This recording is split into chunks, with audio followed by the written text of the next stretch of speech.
Hi, Fable here again. Today, let's talk about turn ons and turn offs. And I'm not just talking in the bedroom, I'm talking about with friends, family. My biggest turn off with friends is when you're talking to them and telling them what you're going to do, and then they say, no, you should do this, you should do that. What part of that conversation did you not understand? I'm going to do this. I'm going to do that. I'm kind of, again, go back to that, just venting, just putting it out there, just saying it out loud. And that to me is a turn off. Turn off with a guy is, you're talking to him via whether it's a site, whatever, and let's exchange numbers, and then right off the bat you get that dick pic. Really? Or he says, hey, want to see your I want to see a picture of your boobs. No, come on. I'm not going to send some stranger. I don't want to see your junk. Another turn off in person is bad breath. Oh dear God. Bad teeth. I don't have the best teeth, but rotten, missing, it just gross. Just grosses me out. Clothes that don't fit you. Or you show up at a first meeting in like sweats. Like, what is that? Don't you want to look your best? And hey, this hair is always up during work time. Plus, it's hot out. I usually twist it up, bun today, or I put it in a clip, sometimes a ponytail. But I would never, ever show up at a first meeting with somebody and like this. And as you can see, I don't wear makeup. I do in the winter do a little mascara, lip gloss, and a little blush, but it's too hot. I feel like it's just melting off my skin anyway. Wind up with, black under my eyes. So this is who I am. Didn't get much walking in last night. It was extremely hot. Plus I went to see my granddaughter at her gymnastics class. So by the time I got home, I'm tired. I was in bed by 9 o'clock. This weather, this heat is killing me. Tonight, however, I'm going to see the Barbie movie. I hear it's not for kids. My son will not let my granddaughter, who's 5, go see it. I'm going with my nieces and nephews, my daughter, my nieces, girls. Some 2 are 9 and 1 is 5, gonna be 6. So, oh no, she is 6. I'm wrong. She was 6 in October. She must have got off. So I just hear the things they're not going to get. It's going to go over their head. My son and his girlfriend loved it. So many people love it. They say it's an adult movie. Some people even said they cried. It was emotional. So curious to see how that goes and how the whole Barbie Ken thing worked out. And so back to turn ons, turn off. Big turn on for me is someone that does something for me that maybe doesn't cost a lot of money, that they made themselves, or my kids had to make something for the family, or each family, whether it be an ornament, bookmarkers, different things. And to me, a guy that made something or went out of his way to get something, it doesn't have to be expensive. And even best date I ever had was the guy that I was dating that passed away, Frank. He said, be ready, certain time. Didn't know what we were doing. He's like, don't eat dinner. He made sandwiches, had drinks, candles, a blanket, and we ate dinner watching the sunset on the beach. It was fabulous. A little windy, so the candles did not work out. Now they have those, battery operated ones, but he had actual candles. So that didn't work out so much. But to me, that was the best date ever because he put thought into it. It was priceless. It didn't cost him anything but the sandwiches and a couple of drinks. He had the blanket, he had the candles. So I really would love to hear feedback from people. Like, what is turn-ons, turn-offs for you? What is best dates, worst dates, best, gifts, worst gifts.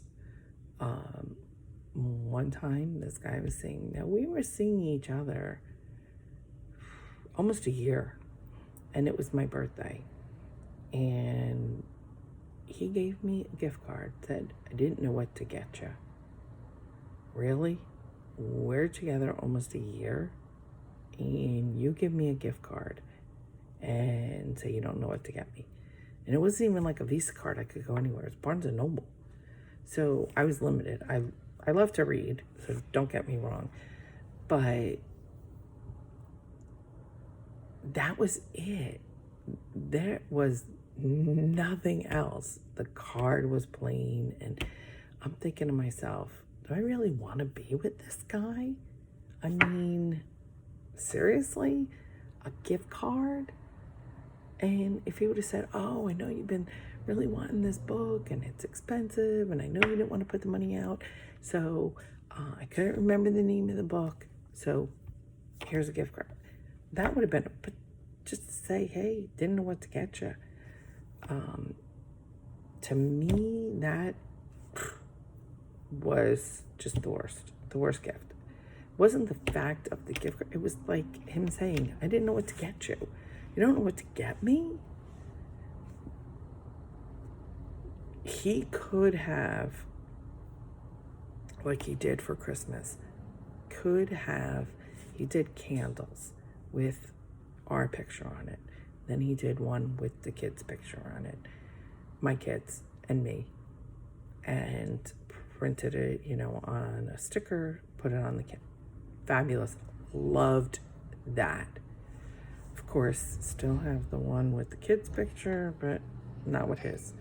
So to me, again, so like he put thought into that. And then and we had just started dating. 6 months later, my birthday, I don't know what to get you. I'm an easy person to buy for, really. If he would have did a basket with things from Bath and Body Works, even a little gift card, then a gift card from Barnes & Noble, small one, and say, oh, here's some lotions and, bath stuff and shower stuff and all this. You can have some, this is for time to yourself. You can go buy your book and have a bath and, really pamper yourself. That I would have loved, really. I have given the suggestion to people, a me basket. If it's for a woman or even a man. Some men love to get manicures and pedicures. Manicures, pedicures, a massage, a gift card to their favorite store. Here you go. Have a me day. Go get a mani-pedi. Go then get a massage, or get a massage and then a mani-pedi, and then go shopping. That to me is the best gift. I would love to get that gift. So, and best date ever. And dates to me don't have to be elaborate and expensive like that little thing on the beach. And so, and it was a big turn on to me. So not only best date ever, big turn on. Big turn on for me is, from guys, is surprising me. If they said, listen, they're not into mani-pedis, but they're going to go with me for my mani-pedi and try it out. That, to me, they're trying something that I enjoy and they want to do it with me. Plan a hike. I love to walk, like I said. Planning a hike, going somewhere, and in the car, in a cooler, having a picnic lunch. So when we're all done with the hike, we can spread out a blanket and have picnic lunch. Fabulous. Great. Didn't cost a lot of money. So to me, the things that cost the least but the most thought and effort are put into, those to me, priceless, best, and big turn on to me. I mean, seriously. And to me, a guy that says, hey, before things, whatever, gets going, turn over, I want to give you a massage. Oh, yes, even if it isn't the best massage in the world. I don't want a Monica Geller massage like from Friends that she gave Chandler that really hurt her. But he gives me a massage and just doesn't bam right into it. I am so turned on by that because he's thinking about me. And in the future, I would reciprocate and surprise him with something. So think outside the box. Even, hey, like I said, you're in a relationship for a long time. I don't know. Some people are very materialistic. I know people that are, and it's all about the money and how much someone spends. I'm not that way at all. Unless, like I said, it's a crappy gift. You can give me $1,000 gift card and say, didn't know what to get you. Still, crappy gift in my opinion.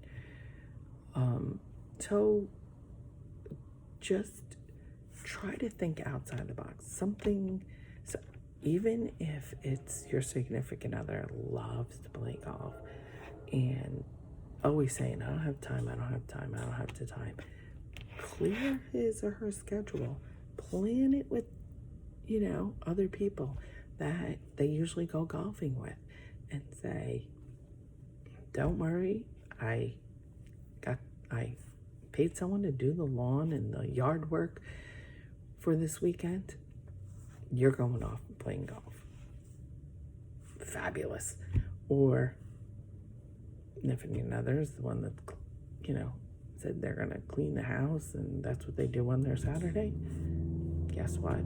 I arranged for a spa day for you. I got someone to clean the house. Oh my God. Boy, when I get home, is he gonna be rewarded? So, I just think we need so many people these days because we're so busy and, everybody's climbing the corporate ladder and we lose sight of the little things in life. And just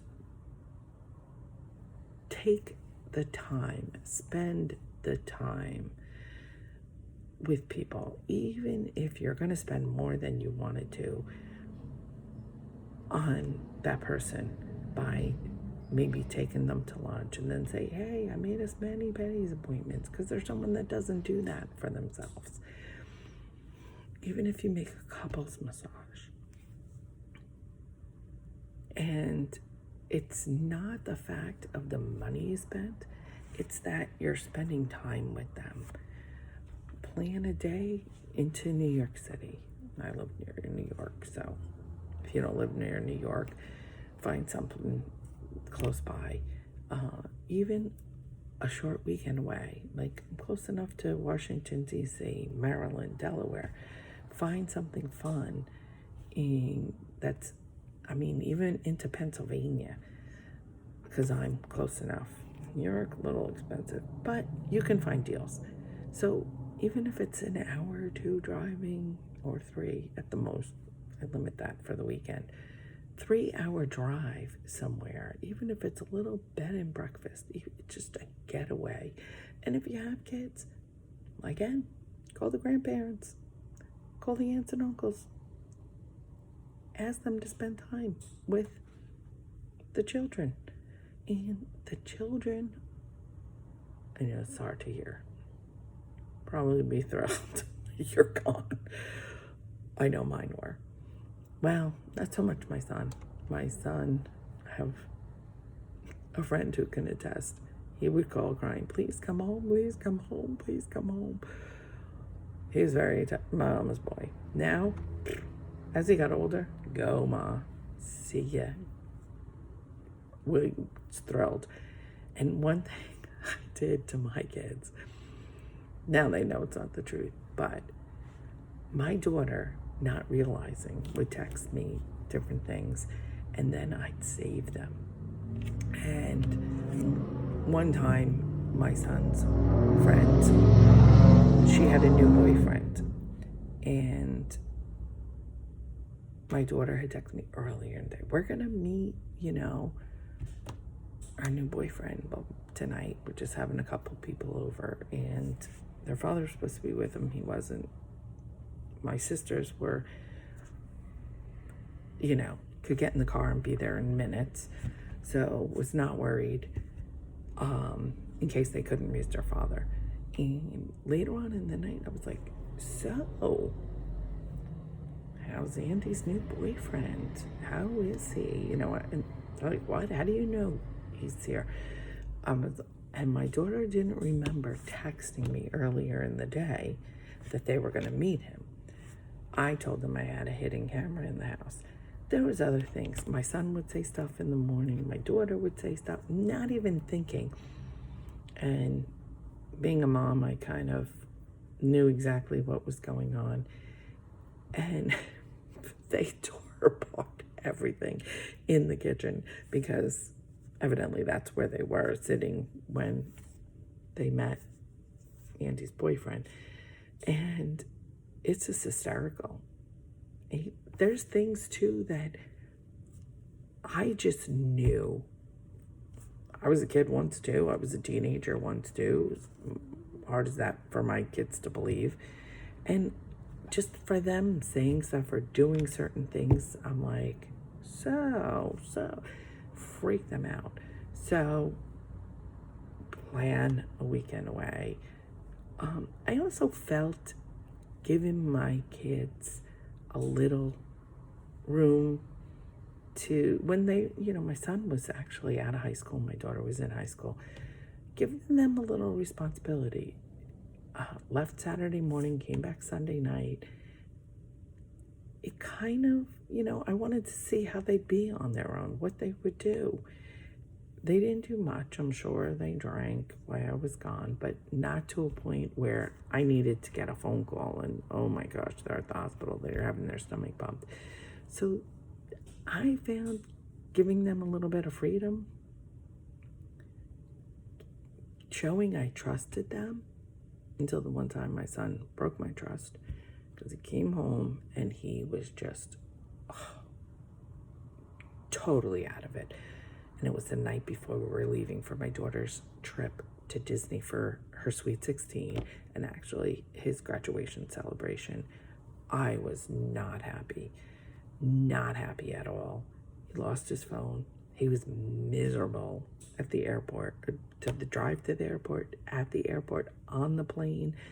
First 24 hours, he was so miserable. But guess what? Didn't do it again. I said, I'm taking your phone. I knew before this, but this night he drank a little too much. And so, getting off topic a little bit, but turn on, turn offs. and best dates, but one thing leads to another, and I just get off track. So my whole thing is, maybe do those little things for your partner. Maybe surprise them, like I said, with a massage before you want to just bang, go to it. And they might be like, wow. I just hope they don't fall asleep on you and say, I'm too relaxed and tired, I don't want to, because that wouldn't be me. But if you know that's going to happen, do something else. Even I've had people that their partners have, gave them a foot soak and massaged their feet and painted their toes for them. Again, would be a big turn on for me. The little things. I come home, the house is spotless. Oh Lord. Laundry all done, put away. Fabulous. That to me, guess what? Go to the bedroom, because you just won points with me. So not everything is is sexually to turn you on. It's other things to turn you on. And dates don't, like I said, you don't have to spend a lot of money. To me, and gifts, the things that a person puts planning, thought into, and it's something they know I would love. That to me, turn on. I come home to a messy house, or sorry, I'm going to be out all weekend, or canceling last minute our plans, I'm not up for it. Turn off. Like I said, bad breath, bad teeth. I don't know. That just turns me off. Someone also that's very negative. Big turn off. I want positive people in my life, and I might not always be positive. And I'm not saying they have to be positive all the time. They may be going through something, but then I'll be positive, show them the positive things. And I want them to show me the positives. I'm being negative. I don't want them to feed into that. I want them to give me a way to see a positive if I can. I always try so hard to see the positive in everything. There's got to be at least one positive in all the negatives that are going on. But just please try to reconnect and do things, and not just with a partner, with family, with friends. Like I said, take a walk, you're getting your exercise, you're catching up with a friend. Maybe go after the walk, have dinner, go to a place that you can get a nice big salad or something healthy that you know is going to be healthy. Just try new and different things. Try to have time together, time alone. And when you're spending time with that person, like I said, even if it's just a walk, you're having quality time with them. Someone posted on Facebook that me and my friends constantly saying we need to catch up. And next thing you know, I'm going to their funeral. So a little morbid, I know. And I don't think, it's to that extreme, but just a day turns into a week, turns into a month, turns into a year, and before you know it, you haven't seen that person, you haven't caught up. So I started with my godchildren, taking each one of them once a month out to dinner. I started with my nieces and nephews' kids. I've decided I'm going to take them somewhere, do something with them for their birthdays, because their parents have said they have a lot of stuff. So try doing that, because time is priceless. Most priceless thing. So I'm going to sign off for now. I know this is a little mellow posting, and I know I'm kind of a little sinus headache today and stuff, but excited tonight. Go see the Barbie movie and let you know what I think of it tomorrow. So this is Fable signing off. Until next time.